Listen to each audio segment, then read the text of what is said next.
Welcome to my neurodivergent friends and my neurotypical friends to episode 4 of the Autistic Guys Sports and Pop Culture podcast. I'm going to admit to you up front, this is either the fifth or sixth time I have attempted to record this episode. And when I say attempted, I literally mean attempted. The other five or four, however many other attempts I've made, about 40 minutes or so into the podcast, I started having issues with, wow, that smells. I started having issues with like the camera freezing or it freezing up and everything. So I didn't record those episodes. Finally got new internet and did some additional research as to what may have been causing the issue. So hopefully I'm able to release this episode with no issues and without having to apologize for any freezes or um or mishaps. I got my trusty, dusty, handy notes right here to my left. I got my iPad sitting up here, so if you see me turning my head, that's probably to check my iPad or read up on some notes or whatever that I may have on my iPad. But it's a great day. It's raining, but I kind of like rainy weather. You know what I'm saying? You get to chill a little bit. Let's see what's new in my life. Not a whole lot. Hope everybody had a great weekend. Um, I finished my master's degree, my second master's degree at Purdue University.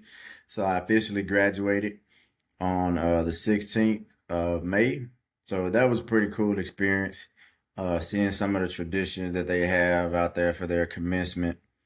So that was fun. Other than that, not too much, you know what I'm saying, going on. Preparing for a graduation this week for my son, for one of my sons. My oldest son has already graduated high school. My wife and I's other son has graduated. Oh, he's graduating this week, I should say. And early, she probably won't even watch this. I don't think my wife watches the podcast or listens to it, I should say. Um, but it'll be an early happy anniversary to her. We'll be celebrating 20 years of marriage. I don't know how long we've been together. We've been together for more than 20 years. We've been officially married. We'll be officially have been married 20 years. Uh, which is cool because not just because of the time. It's cool because man, I got something that's burning up under my desk. This is crazy. It's cool because um, after my graduation on Saturday, we obviously, we took a picture together, uh, my wife and I, and we came when we got back home. We looked at another picture that we have in the house from a little bit over 20, about 20, almost 20 and a half years ago from 2005 when I got my first master's degree. And we were just kind of joking how much has changed over that time and kind of how we look a little bit different and our lives look a little bit different. At that time, it was just me and her. And then, now we got four kids. You know what I'm saying? So time has changed a little bit, but you know what I'm saying? Shout out to my wife for everything and for us celebrating 20 years of marriage. But outside of that, I think it's time to get right into it. Right off the top, right now in the NBA world, Shai Gilgeous-Alexander won his second MVP in a row. Congrats to him. Congrats to his team. Congrats to that organization. I mean, that organization has done a great job of not only drafting but developing players and finding players. I know when teams hit late in the draft or in the second round on players, or somebody sort of like outperforms what the quote unquote experts think, they teams get a little bit more credit. But I don't think it's all about who. I don't think it's necessarily just about who you draft. I think it's about player development as well. So they clearly have something great going on over there in terms of being able to identify talent, but not just being able to identify talent, um, but being able to develop that talent and being able to put those talented players in a position to be successful and fit within whatever system it is that their head coach um, is trying to do. And I know there's organizations out there and probably fans out there who think it's only about stockpiling draft picks and getting guys in getting that number one overall draft pick, or we got a tank for this particular player, this particular class. Sometimes it's like that. I think you can go with that, but I also think the player development aspect has to be there. Or I'm not gonna say it doesn't matter, but I think that's a huge benefit to get to the right organization in terms of player development. I don't feel like you can overemphasize that enough. So shout out to them. You know what I'm saying? Uh, but now tonight, May 18th, game one. Wait, hold on. Let me spin back on that Shea Gilgeous-Alexander thing. Congratulations to him again for winning the MVP. But I did want to say this about the MVP. I saw that Jaylen Brown got 0 first place votes. Luka was higher than him on the first place. I mean, excuse me, not on the first place, but on the ballots, which I think is absolutely ridiculous. Luka had a great season individually. He also played alongside another guy who averaged 20. Actually, I think he played beside two guys who averaged 20 points, 20 plus points a game, in Austin Reeves and LeBron James. And that's not to say that Jaylen Brown was playing with scrubs. You know what I'm saying? Derek White is a very good NBA player. Peyton Pritchard had a really good season. Probably they had Anthony Simons for a little bit. I'm probably missing somebody else, and if I do, you know what I'm saying? It ain't no. I'm not sneak dissing or anything like that by intentionally not including someone. But that being said, I think what he did was much more impressive than what any other player did in the NBA this season in terms of what was expected of them and his team versus what actually came to fruition. Like I said before, I don't think most people, whether you were in the sport or outside the sport, expected Boston to be the 2 seed coming into the season after losing Jason Tatum to an ACL. I mean, excuse me, to an Achilles tear, and him missing the majority of the season. Before Jason Tatum came back, they were still the number 2 seed. So you can't. I'm not. I'm not. Yeah, I'm giving Jaylen Brown all the credit for being a leader of that team and helping to maintain the momentum that they've created over the last few years with his play.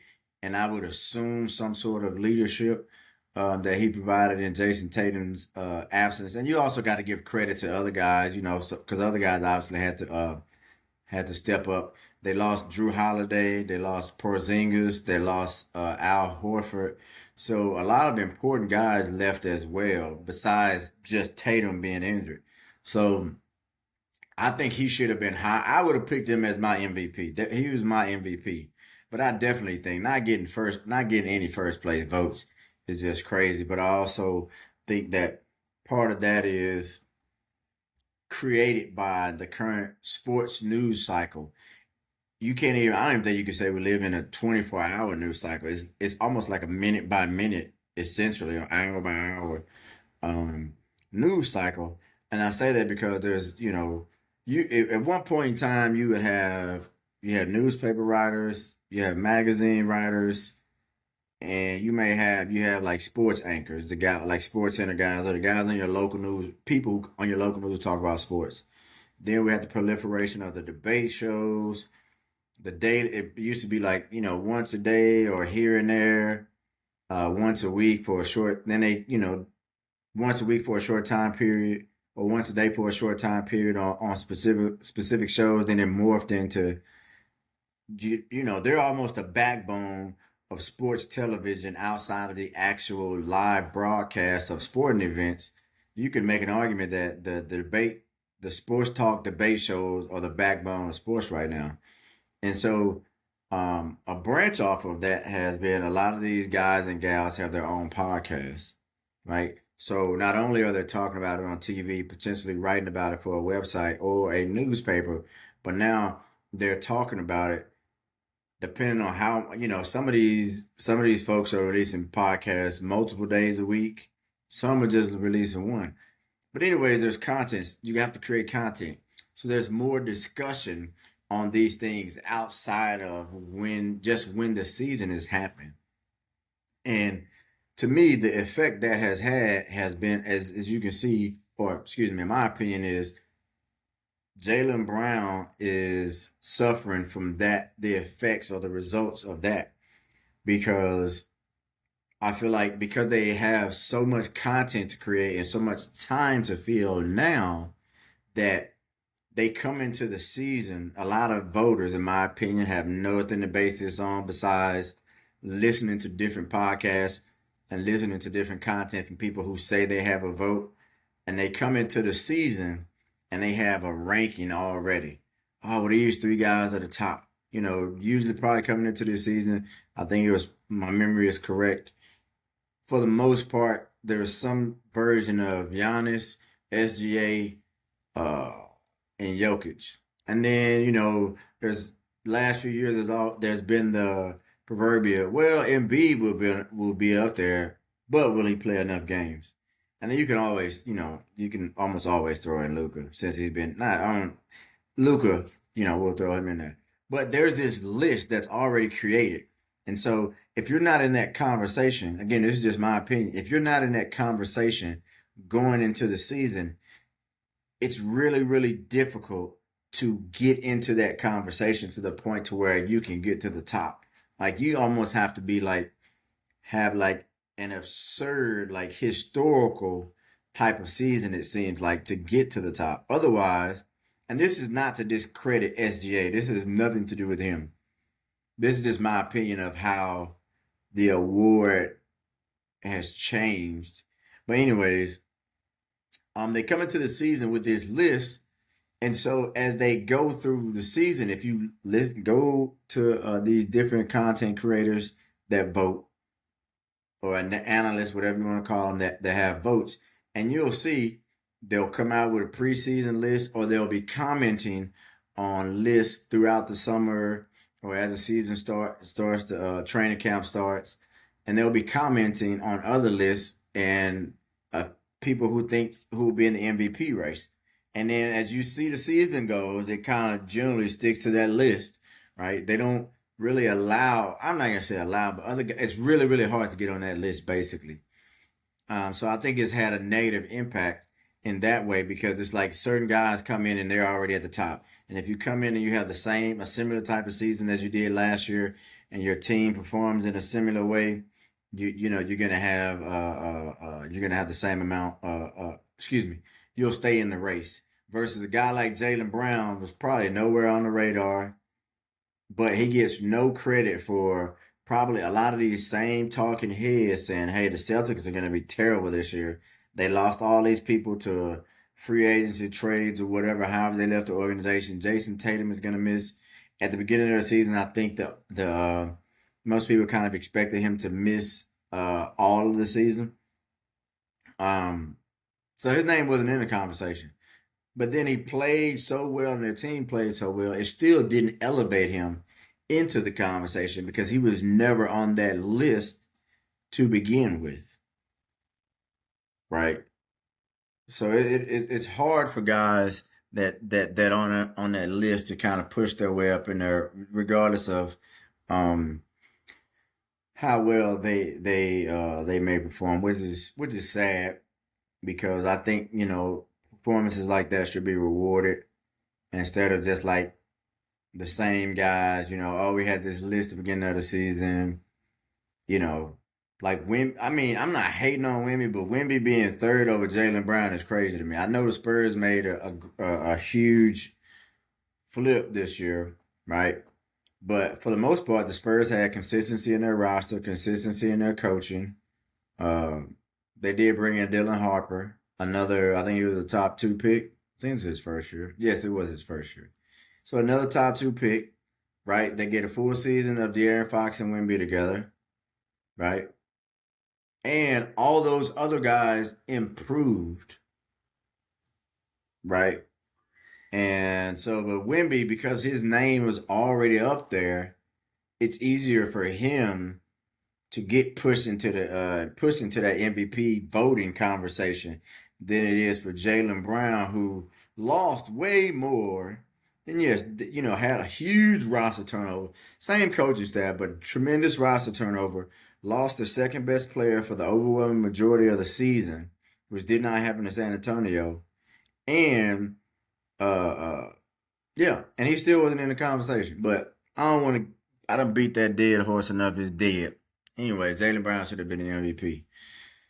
So the conference finals are set. The game one for the Western Conference Finals tonight. San Antonio is playing the Oklahoma City Thunder. Oklahoma City Thunder. Game one will be in Oklahoma City. This is the series that I've been waiting for, and I hope and pray that it lives up to what I have in mind. I really do. I don't want it. I don't want there to be any blowouts. I want these to be 10 point or less games where and I'm not, when I say 10 point or less games, I'm not talking about these games where a team is up 20 or up 14, 12 most of the game and then it end up being 12. Now I'm talking about one of them games it's back and forth. It's close the whole time and somebody just pull off, just give them enough little breathing room at the end. You know what I'm saying? To push it over the top. I want a good series. You know what I'm saying? And I hope I said this in one of my episodes. I've been thinking that I know I did.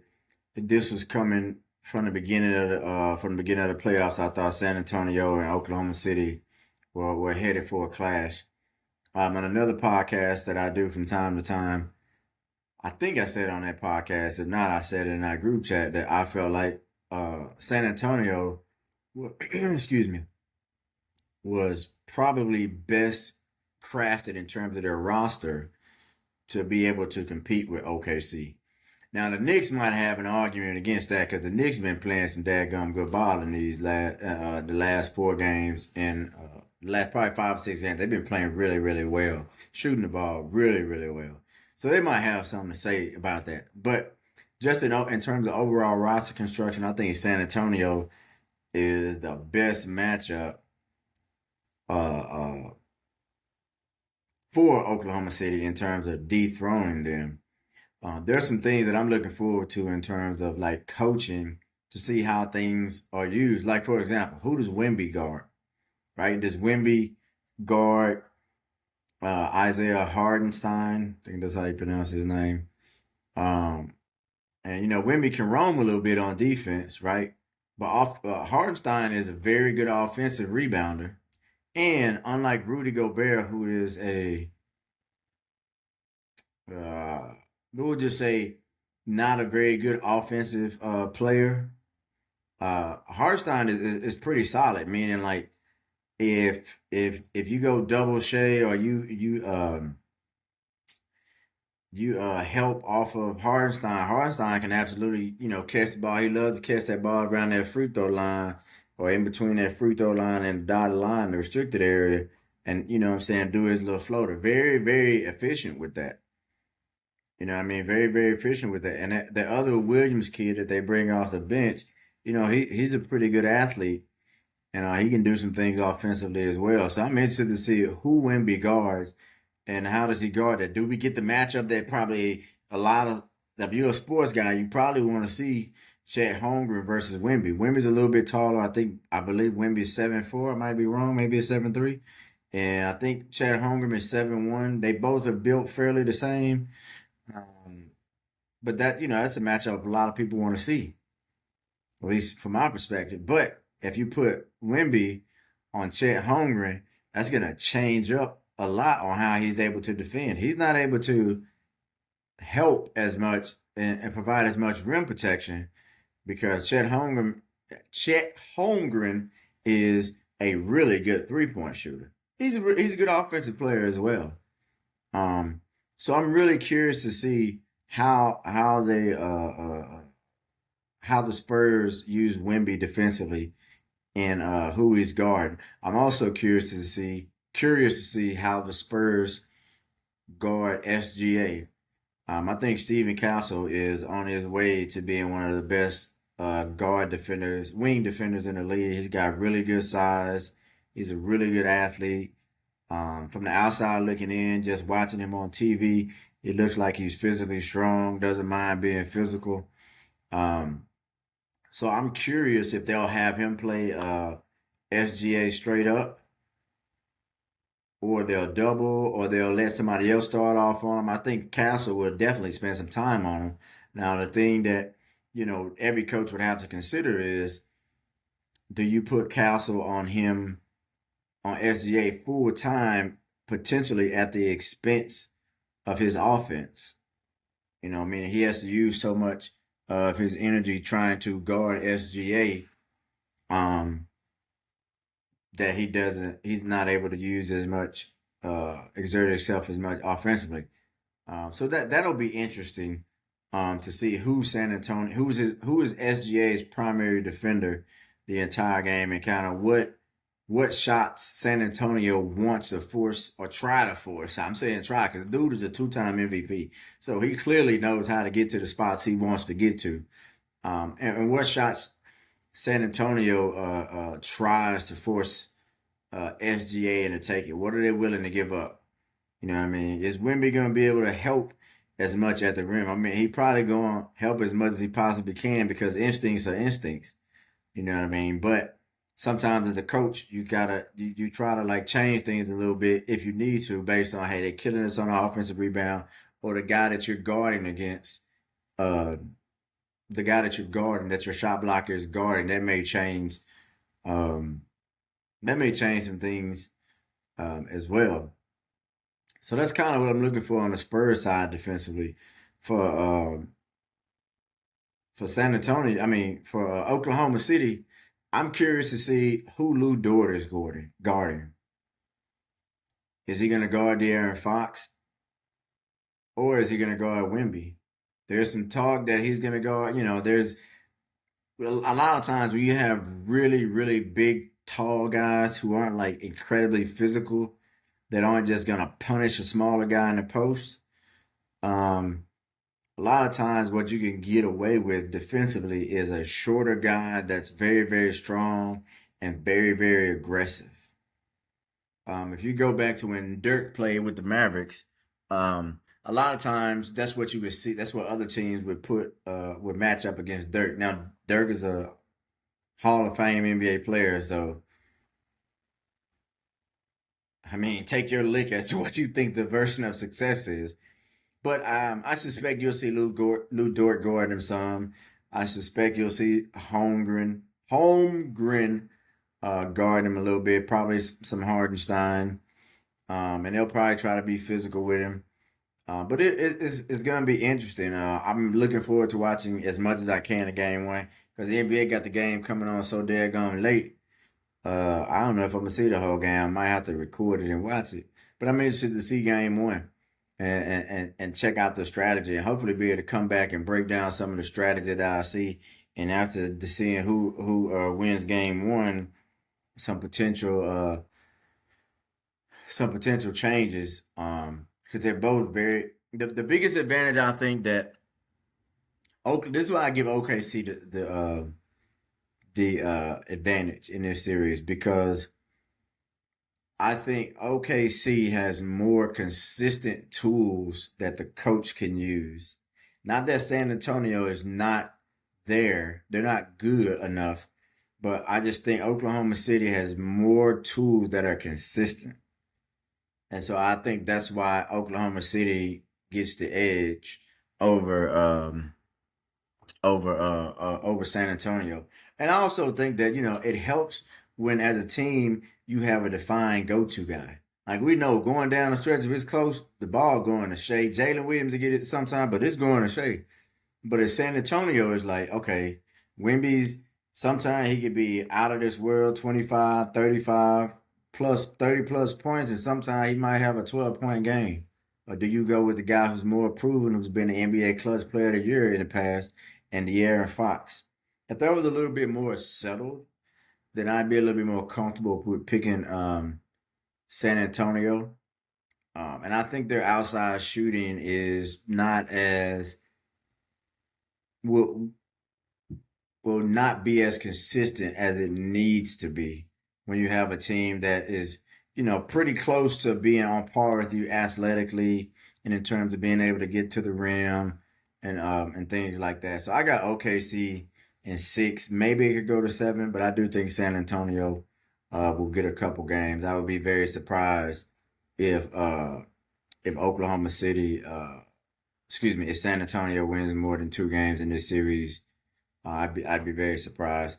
And the other downfall, as I mentioned in the previous video, when I talked about San Antonio versus the Timberwolves, that they needed to get that series over as soon as possible.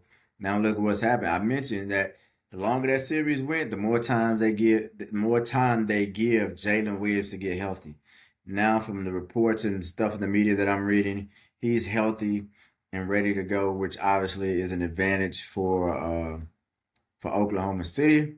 So I'm just looking forward to a great series. Now, on the other side, the Cavs, the Cavs advanced to the Eastern Conference Finals against the Knicks. They beat the Pistons in bludgeoning type of fashion. They beat them by 30 plus points, or right around 30. I think it might have been 29. A terrible way for a playoff series to end, in my opinion, if you're a basketball fan. Um, yeah, but I don't think the Pistons was ready. I think what ended up catching them is the thing that, was talked about a lot during the season excuse me, is their lack of a second scorer. You know what I mean? Kay Cunningham has to do so much offensively in terms of creating his shot and creating shots for others. And while he is capable of creating shots for others, I don't think that is, how would I say, as natural as it is for, say, like somebody like LeBron, who you could just always tell was like LeBron's a really good passer. He's always been a really good passer, most of his career. Um, but the interesting thing about the Pistons losing this series is I think this could potentially have an effect on the NBA draft, because the Wizards got the first overall pick, but the Utah Jazz have the second pick in the draft. Utah Jazz traded for Jaren Jackson Jr. They have Lauri Markkanen. Keontae George had an excellent season. They drafted Ace Bailey. What was he, number 3 overall? He started to as Jaren Jackson Jr. and Lauri Markkanen kind of sat down for the rest of the season after that trade. He was kind of could get up more shots and get his flow a little bit better. He started to play a little bit better. Um, so the reason I say the Pistons loss could have an impact, because throughout the season there was rumors circulating that maybe the Pistons would go after Lauri Markkanen because he could help fill 2 holes that they have. One, which is shot creation, somebody who can consistently create their own shot for themselves, besides Cade Cunningham. The other one is 3-point shooting. He's a very good 3-point shooter. So that's why this series loss for the Pistons could potentially have an impact, because the Pistons may end up trying to trade for Lauri Markkanen, which obviously could have an impact on who they draft, or some other moves and stuff like that. So it'll be interesting to see. But I definitely think Detroit needs to make some moves to try to create better spacing for Cade Cunningham. They probably need to get a more traditional point guard in there. They got a lot of guys who come off the bench who want to score. So it'd probably be beneficial if they had like somebody in there who is a little bit more of a traditional point guard when Cade Cunningham is out, or even Cade Cunningham's a big guy. You can bring in Tyus Jones. I'm just using him as an example, not saying he's available to play that point guard position. 15, 20 minutes a game, and put 7 to 8 of those minutes or whatever with Cade Cunningham, and allow him to play off the ball a little bit more, so he doesn't have to work as hard to get his shots. And you can send him off a different type of action, screen, zoom actions, flares, down screens. Use him as a screener and some screener type of actions. So it gives you a little bit more flexibility when the guy you're trying to get open is not always the ball handler. So I definitely think Detroit um, is going to do a little bit of roster shuffling over the season. Like I said, that could potentially have an impact on the NBA draft. Now the Cavs, they won in the Eastern Conference Finals. hidden behind all this. Another terrible game 7 for James Harden. I think he had like 7 points. He was like 0 for 5 or 0 for 6 from three. So he didn't play well. Now, they're going to need him in this series because if the Knicks keep up that hot shooting, it's going to be tough. It's going to be tough for the Cavs to beat them. They're going to have a high level James Harden. The hardest thing I think about James Harden when I think about this starting lineup for the Knicks is there's really nowhere for him to hide in terms of like guys who you can say, hey, this guy's a really bad offensive player. He's not going to do much. You can say that. Josh Hart is not the greatest offensive player in the NBA in terms of he doesn't shoot a high percentage from three. He doesn't do a lot off the dribble. But the one thing he does is he maximizes. He's a good cutter, which I think the Thompson kid from Detroit.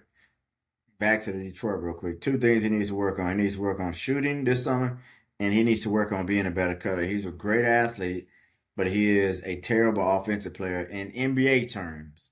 He's not a very good offensive player, right? So one of the ways he can help himself is to be a better cutter, to be a more timely cutter, right place, right time, right angle, to take advantage of some of those teams who just, a lot of times you watch the Cavs series, they weren't even guarding him when he got the ball outside the three-point line or whatever. So guys like that, you want to try to be a great cutter and use his athleticism to be a good rebounder. He can watch a guy like Josh Hart. But anyways, back to Josh Hart. What I was saying, that's what I was going to say about him. He's a great offensive rebounder for his size and his position, and he's a really good cutter, and he has really good chemistry with the players on his team. So it'll be interesting to see what James Harden does. It'll be a lot harder for him to just kind of hang out and not do a whole lot on defense. Because if he does, if he's not boxing out and not keeping an eye on Josh Hart, and this is me assuming he's going to be guarding Josh Hart. Josh Hart's offensive rebounding ability could have a huge impact on this series. So the 3-point line is going to be super important, super, because the Knicks have been shooting it so well, and the Cavs have been kind of up and kind of down, up and down. They got to be consistent. The winner of the 3-point line and the free throw line right now, that's kind of my initial thoughts. And the guys who can keep their bigs out of foul trouble will be the winner. I think the Knicks will come out of this series and make it to the make it to the NBA Finals. I just think they're playing too well right now. They're shooting the ball too well. Their chemistry seems to be great. Mike, this is one of those things to where, like, when I talk to kids sometimes about playing sports when you're in high school, and you know how kids, a lot of times they'll have a game that they're looking forward to. Oh, I just want to beat this one team or whatever. And they might lose and then they get disappointed. And I always tell them, you have to understand how sports works. It's not all winning the championship is about peaking at the right time, generally speaking. It's not very often when you get to higher levels like high school and above, especially when you get to the bigger conferences, where you can just say, hey, this team got the best team out here, they're gonna win. Doesn't almost never happens in the college level, and almost never happens at the pro level. Not to say never, but almost never happens, right? You have to be the best team, but playing your best ball at the right time of the year in order to win a championship. And I think that's what the Knicks are doing right now, is from an Eastern Conference standpoint, they're playing their best ball of the season. And, they definitely can cause some problems if they make it to the NBA Finals. I'm not writing them off and just saying, yo, whoever come out the West is going to win it. I was kind of thinking like that at one point, but I think Mike Brown has that team playing like, okay, we've flown. We're in that flow state. You know what I'm saying? We're in that flow state where everything, we're moving right, we're shooting right, we're scoring right. Cat is the X factor for them, though. He can't go missing this series. He can't get outplayed by Evan Mobley, and he can't get in foul trouble. But yeah, I think that's going to be a solid series. I think the Knicks in six, same as the Western Conference. I think we'll get two 6 game series, and then we'll be off to the finals. And then hopefully we'll have a great NBA Finals, no matter who's in it. All right, let's see what else we got. The New Orleans Pelicans hired Jamal Mosley as their head coach. He was the guy who came. He was the Orlando Magic coach. Um, excuse me. He was the Orlando Magic coach the last few years. So it'll be. Oh my gosh, I'm trying to get this thing to pull up. Pelican. That's Detroit. Oh, this is all about draft. Um, schedule teams. Jeez Louise. I don't even know what kind. Oh, there we go. New Orleans Pelicans. Oddly enough, Zion Williamson did not even lead them in scoring. It's not odd. He played 62 games, only averaged 21 points. Um, they got some good young talent over there, some interesting young talent in terms of Derek Queen and Jeremiah Fears. It'll be interesting to see like what they do with Zion Williamson. Um, some people would say he's a bust. I mean, not a bust, a disappointment. I don't. I think he has he made the All Star game. Maybe one. Can't stay healthy. Can't stay healthy. Trey Murphy led them in scoring last year, and Derek Queen led them in rebounding. So it'll be interesting to see kind of how Jamal Mosley molds that roster. Whether he tries to go with the younger guys and play them a little bit more, give Queen and Fear some more minutes because that's what they were both starting for a while and they ended up moving to the bench. Um, or whether they'll keep going on with the Zion Williamson thing.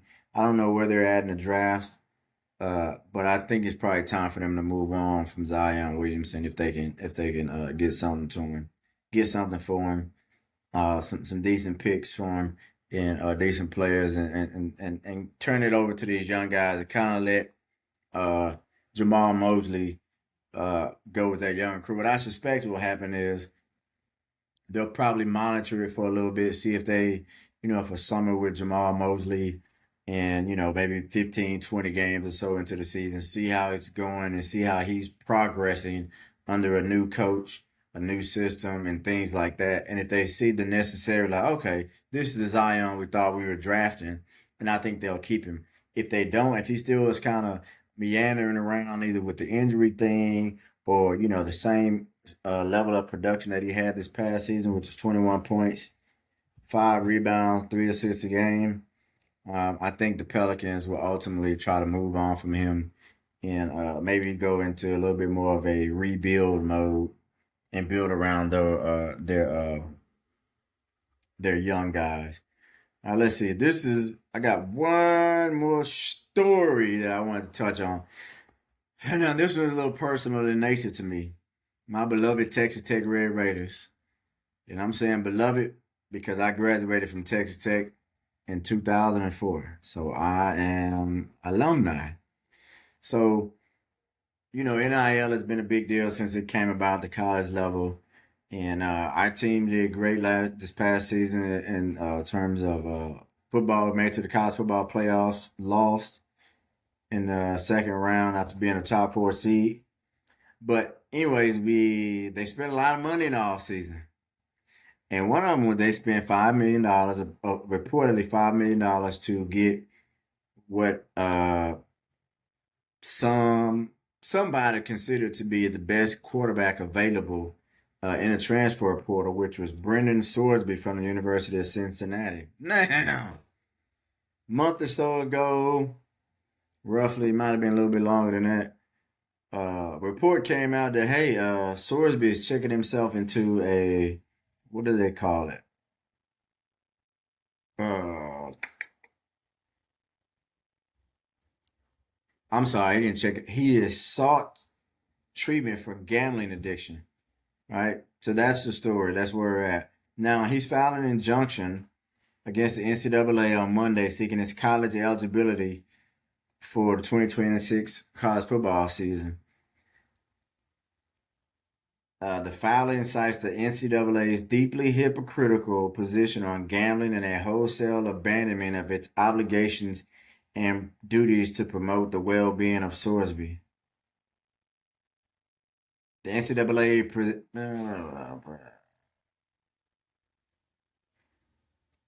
okay, it says Sorby is currently ineligible to play for Texas Tech due to prior violations of the NCAA's sports gambling rules, and says he will be irreparably harmed if the injunction isn't granted. Now, the filing says quarterback suffers from a clinically diagnosed gambling disorder, which is mental health condition. Oh man, we're getting into it deep. Sorby has been in inpatient residential treatment facility since late April after he revealed that he placed thousands of bets on sports.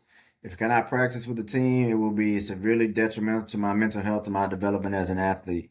Without access to coaching, teammates, and on-field repetitions, I cannot develop the chemistry and skills necessary to start at quarterback in the 2006 season. And each additional day away compounds that harm. These developmental opportunities cannot be replaced or replicated. The claimant filed Sorby offered to accept a 2-game suspension based on completing his residential treatment for his gambling condition. He also offered to work with the NCAA to educate others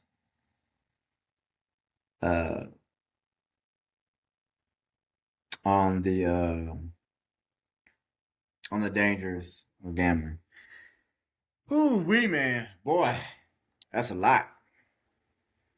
That's a lot because, and here's why I say it's a lot. Number one, when the NCAA and pro sports, quote on, as they would say, got into bed with these gambling organizations and started accepting their advertising dollars, I immediately said it's going to be a problem.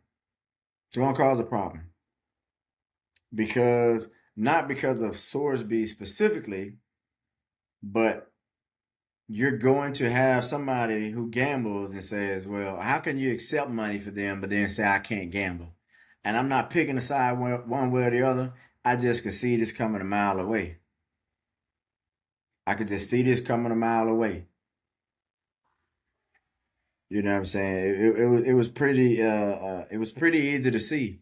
And so I figured something like that would come up at some point. And I feel like since these NCAA universities or people have gotten well, let's just stick to NCAA.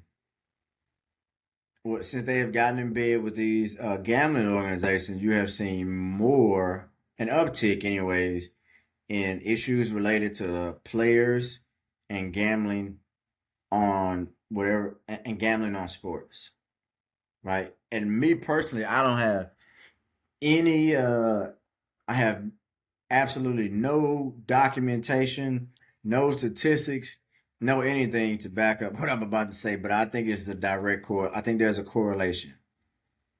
Uh, so hopefully somebody out there will do the research, but I think there's a correlation between that because it's like constant. You know what I mean? If you're a sports person, you watch sports, I'm not sure you can you watch pro sports nowadays without seeing a gambling advertisement? I know if you watch if you watch pro baseball, basketball, or the NFL, if you watch any of those games, you probably gonna see a few gambling advertisements.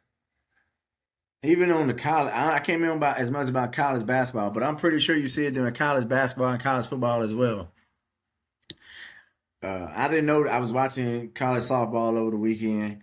I didn't notice any off the top of my head that I can think of during the game, in commercials, but I wouldn't be surprised if they were based on the networks that they were on. And I'm not saying that this absolves if you gamble, I'm not saying this absolves you of any responsibility for gambling. Obviously, you know what I'm saying? Presumably, these guys know the rules, and Sorby, presumably, he knew the rule, and, he broke the rule. And in the past, when people have gambled on games in the NCAA while they're currently amateur athletes, playing at a university, historically they've been, they basically lost their eligibility. So we'll see what happens here. This is interesting to me for two reasons. One, because of the gambling link. That's number one. Two, it kind of highlights um to some extent the hit or miss, if you will, nature of the transfer portal, right? Because if you think about it, think about, I'm just take the NFL draft since we're talking about a college football player. When you think about the NFL draft, if you follow the draft process long enough over the years, read enough articles, listened to interviews from former players, current players, and even sometimes guys who are going through the draft, um, you what you hear about all the time is the amount of research these NFL teams do on these players. And then I think sometimes they go into their family history as well, but I don't want to speak as much on that because I'm not sure. But you hear about the amount of research that these teams do on these guys that are coming into the NFL as projected draft picks. But if you think about it, in college, they have a very, very narrow window to make these assessments on these players. And so how much can you dig if say, because it's not like the draft where you like, I'm drafting number 16. I'm drafting number 16, whoever there, that's all I got. You know what I'm saying? It's not like I can court 15 different players or, and in college football, college sports is sort of like that. It's gotta be quick. It's almost like a gut thing to some extent. You gotta do some research, but you also gotta have some gut feeling to it. Because I need to know from you if you're the number one guy, my number one target. I need to know from you, especially if it's a position that I feel like is a game changer or a super high priority for my program. I need to know from you as soon as possible because if I don't get you, now I need to pivot and go for this other guy or whoever's next on my list. You know what I'm saying? Based on your scouting, etc. Um, and it's a very difficult process, I can imagine, to take all this information in a short, condensed window, rank order folks, and try to court them, all without giving guys too much hope that you're going to take them. I mean, that you're going to offer them if you really want this guy and knowing you only have a certain amount of picks, you only got a certain amount of scholarships, you only got a certain amount of offers, and you got a really, really narrow window, not only for you as as a school to make a decision, but that player has a short window.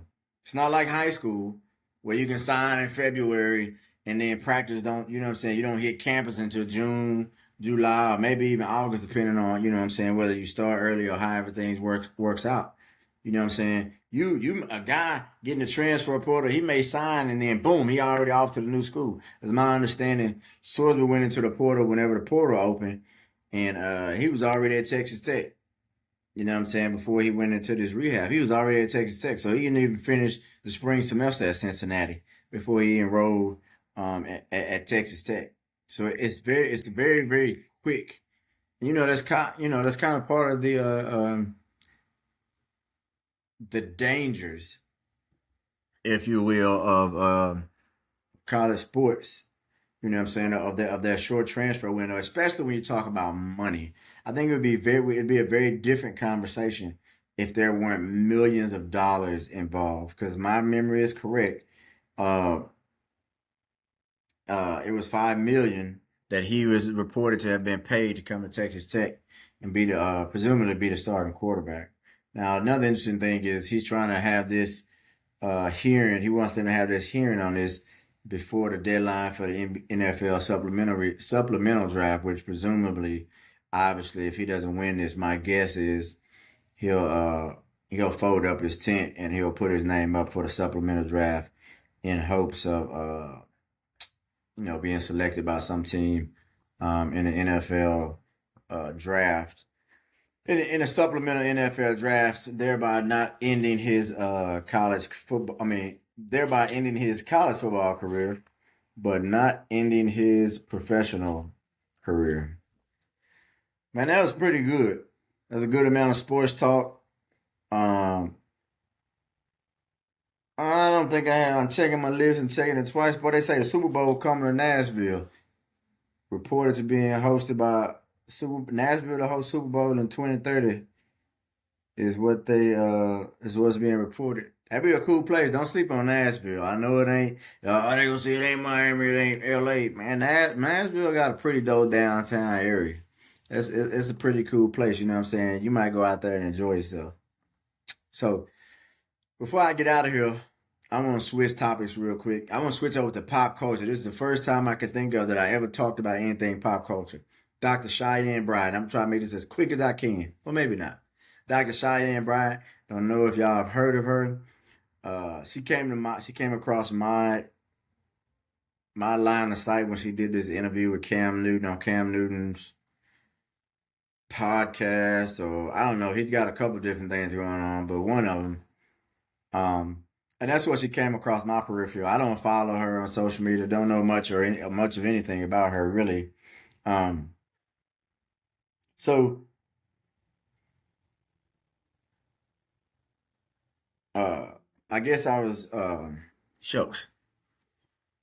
I don't know much about it. Anyways, so she's recently started to do. She went from there, went on the club Shay Shay with Shannon Sharp, and presumably she's done a ton of other podcasts and stuff. Well, recently she was on Joe Budden's podcast, and she went on the Breakfast Club.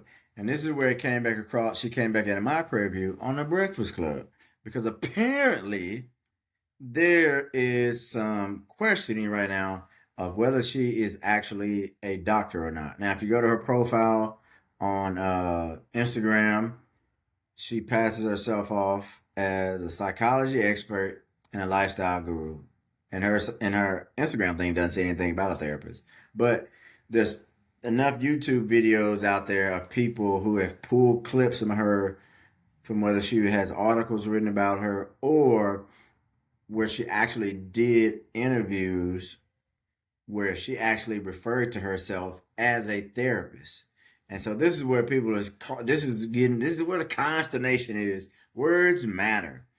And so she, after the debate about whether, her doctorate is legit, she came back out and she starts to defend it on the Breakfast Club. The university she went to shut down. And the place that they kept the repository for their transcripts, it only held them for 2 years. I forget what 2 years from what timeline she said, but whatever it was, her timeline was passed. So she said she couldn't get her transcripts, right? Now, boy, you know how these folks on the internet is. The internet undefeated. Oh man, the internet undefeated. So you had people who are legitimate doctors who have legitimate doctorates. Is it doctors or doctoral? I don't know. I'm not a doctor. I don't have a doctorate. But anyways, they said, hey, we went to this website where, they generally keep your dissertation and we didn't see yours. So, you know what I'm saying? We ain't really see yours. I said, okay, we didn't see yours. And they said, oh, maybe she right. Maybe they, bad record keeping it didn't transition over. So, bam, somebody went, wait, hold on. Now, I see other folks' dissertation from that same university going back as far as 2003. Didn't make her look good. This says she couldn't get the transcripts. You had other people who are saying that they went to the same university that is now shut down. I believe it shut down in 2019, if my memory is correct. That have been saying, hey, I've been able to retrieve my transcripts with no issues. So, like, the people are saying, well, you might not be able to retrieve your transcripts because they don't have to keep them because you ain't graduate. I don't know. I don't go to that university now. I do know, as somebody who, as I stated earlier, I have a bachelor's degree and I have two master's degrees. I do know that I'm not going to say every university. The two universities, I've graduated from three universities, but I just recently graduated from Purdue. My other two degrees are from Texas Tech University and the University of North Texas. Now, in order to get into graduate school at Purdue, I had to send official transcripts from Texas Tech and the University of North Texas. And when you go to when you go to those websites, you actually are ordering you are actually ordering your transcripts through essentially a third party. It's you can go to the school's website, but essentially you're going to be ordering it through a third party website, which is called Parchment. That's what Texas Tech and University of North Texas were using as of approximately 2 years ago when I had to order my official transcripts and have them sent to Purdue. Now, that's what other people who supposedly saying they graduated from this Argosy, I forgot how you pronounce the university, who graduated from the same university are saying that they was able to pull their transcripts and get their transcripts from. So it's a lot of questioning about whether she's a legitimate degree. She has a legitimate degree and she's a legitimate doctor. And then there's other people questioning some technical stuff about, she said on the Joe Budden podcast that the only reason to have a license as a therapist is so you can bill medical insurance. I can't really comment on that. I'm not a therapist. I don't know anything about that. Other therapists have said that's not true. I'm going to leave that to the experts. I'm not an expert on that. Now, the last part, the part that was interesting to me, that I'm curious as to what you guys think is, so after the Joe Budden interview, the Breakfast Club, after she did the Breakfast Club, I feel like the noise got even louder and more people just started to digging and, researching and screenshotting and saying blah, blah, yeah, more people got into it. That's what I feel like. But then she went on another like a morning news show. I'm not even gonna mention the name because I don't remember. But anyways, when the lady asked her about it, because she has a book, I don't know if the book's out. I think it's coming out. Um, but the lady asked her about what do you say about the criticism and all that. And first of all, people did not like how she responded to a similar question on the Breakfast Club because she started cursing a little bit. Some people thought that was unprofessional. To each his own. The Breakfast Club is kind of a very laid back uh kind of a radio show, so cursing is not necessarily out of the norm. Not always happen, but it's not necessarily out of the norm. But I think people are looking at it more from, hey, if you're supposed to be a therapist, carry yourself a little bit more professionally. That's kind of to each his own. But when she got on this talk show talking about a book, lady asked her about a question. She basically said she did probably one of the most incriminating things you can do. Now, when you done answered all these questions before, and then somebody asks you again, and you don't really answer the question, and all you do is start talking about God, boy, you look guilty as hell. Yeah, man. Now, see, I ain't really curious, but then when you start saying that, I start thinking, man, that dog don't hunt, Jack. Yeah, man, that dog don't hunt. I don't know what it is, but somebody just don't seem right. Yeah, somebody, yeah. That somebody just don't seem right. So all she started talking a lot about God and I don't need this and I don't have to prove nothing to nobody and all I got my I'm only answering this for my fans and blah blah. So man, I'm saying a whole lot of blah blah. I shouldn't be saying that. That's bad podcasting for those of y'all who don't know. Um, but anyways, so she basically didn't answer the question. Essentially, she just said, I don't owe anybody anything. I don't have to prove anybody anything to anybody. I'm 50-50 on that. So like me, I'm never going to use, I don't say never, but the chances of me using her in some sort of role in my life as a lifestyle guru or psychology expert is minuscule, right? So I really don't care if her degree is legitimate or not. I'm not going to read her book, and this has nothing to do with her. I'm just not going to read a book because I don't care. It's not the type of thing that I would read. But I would say this: who do you owe? If you're using the title doctor and there's questions about your credentials, I do think you owe it to people who look to you or trust your word more because of those two that abbreviation before your name of doctor. I do think you owe it to them, right? You may not owe it to me, somebody who's not going to read your stuff, somebody who doesn't follow you on social media, or if you have podcasts, whatever. I don't listen to it, don't watch it, so I don't care. But I do think you owe it to those people. I do think you owe it to those people because having that if you say I want to say you're supposed to have a doctorate or doctorate of clinical psychology. Having that doctor and saying, "Oh, I'm the doctor of clinical psychology," to me enhances how people view you in terms of you being a lifestyle coach or you being a psychology expert. Otherwise, if you're a psychology expert but you have no background in psychology, no degrees, then who the hell are you? Why would somebody bring you on as a psychology expert?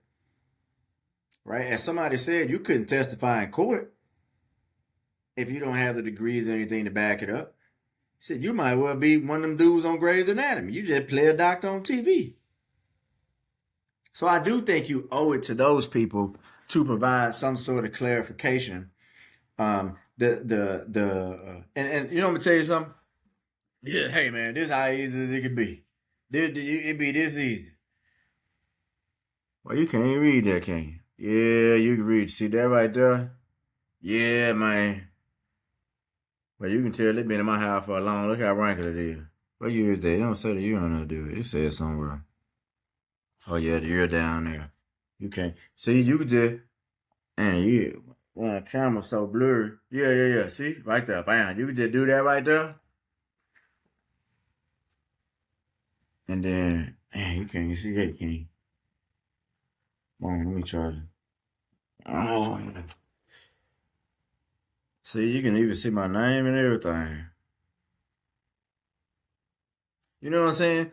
So really, you could quiet everybody. All you gotta do is flash that across the screen, and all them people will hush it up. You know what I'm saying? You to whatever enhancement that doctor is given to you in your career, and whatever however it is being used in order to enhance your ability to monetize things related to that could be enhanced by that expertise that's associated with that degree. I think you owe all those people an answer as to whether or not you're a legitimate doctor. And I do think the dumbest thing you could say is, well, the proof is in the success with my patient. No, no, no, no, no, no. Because you can go through history, you can find people who've been, power went out. We got a lot of storms and stuff over here, so the power been going in and out. So that's why my light flickering on and off in my office. But you got plenty of people throughout history that have played doctors in real life. When I say play doctor, meaning they done somehow scammed their way into working at a hospital or a doctor's office and actually treating patients and have had some level of success while treating patients. And because you know why? Because people trusted them because they came in and said, "Oh, you're a doctor, so you must know something." So that title and that expectation of you having that degree lends you a certain level of credibility that somebody like me doesn't have. Like if somebody come up and say, "Hey, I got a sniffle. What you think I should do?" They probably not gonna ask me. You ain't no damn. They gonna say, "Well, you ain't no damn doctor." You know what I mean? The lights keep flickering. They gonna tell me I ain't no doctor. Same thing with you as a therapist. If you didn't have a doctor in front of your name, you start trying to people. You start trying to give people advice on how to handle things. A lot of people probably gonna look at you just like they would anybody else. All right, I hear you, but you know what I'm saying? All right. But with you having that doctor in front of your name, now people saying, okay, well, she got she got a little bit, the layer of knowledge that she has is another layer. Multiple layers, if you want to think about it, because you went all the way up, supposedly went all the way up to the doctorate level. So that's beyond, past the bachelor's, past the master's, you know what I'm saying? You went to that extra level, you know what I'm saying?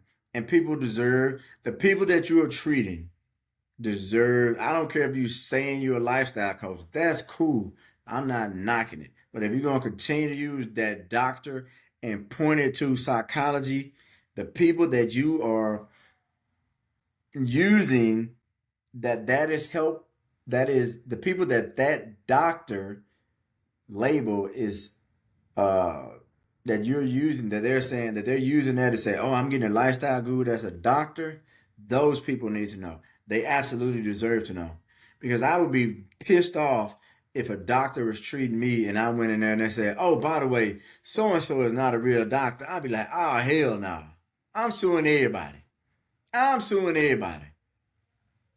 I'm suing everybody because there's an expectation that people have when they see that, and you owe it to those people. Just you know what I'm saying? I ain't telling you what you gotta do.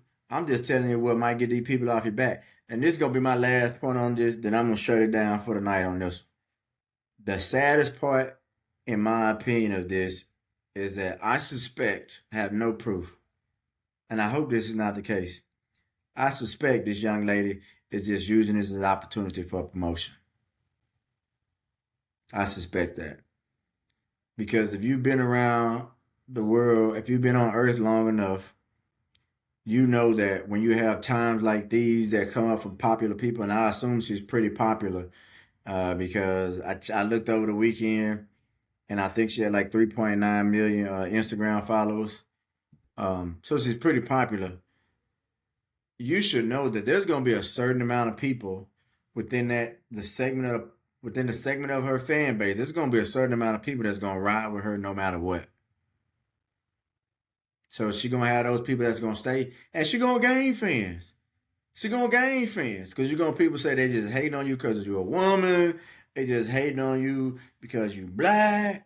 They just hating on you because you popping right now. You're gonna have all sorts of people who are going to identify with what they believe or they perceive to be some sort of unnecessary hate thrown in your direction, and that's going to draw them to you, and you'll gain those fans. Now, of course, you're going to leave people who think you're lying, who you're going to lose some too.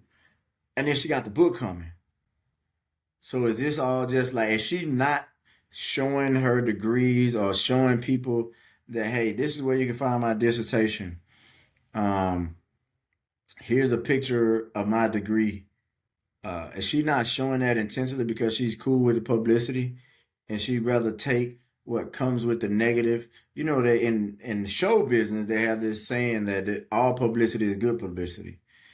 You know, so is she? I hope she's not, but I suspect that this is what this is. That's why she's not really in a hurry to stamp this fire out because that's probably she gonna lose some money. She probably gonna make some money, as well because of it. You know what I'm saying? But I hope it all work out for her because you know what I'm saying. I'm not a hater.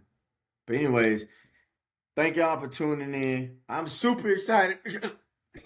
Oh man, I'm just fired up because I finally got through an episode without it messing up. I think I know what the issue was and I fixed it. So I appreciate y'all. Tune in every time. Hit the subscribe button, hit the like button, share it with a friend, and watch it every time it comes out. I'm probably gonna have some guests. Some of my friends come on and chop it up with me here and there. You know what I'm saying? My kids want to do something with me, so we'll see. But anyway, until next time, I'll see you when I see you.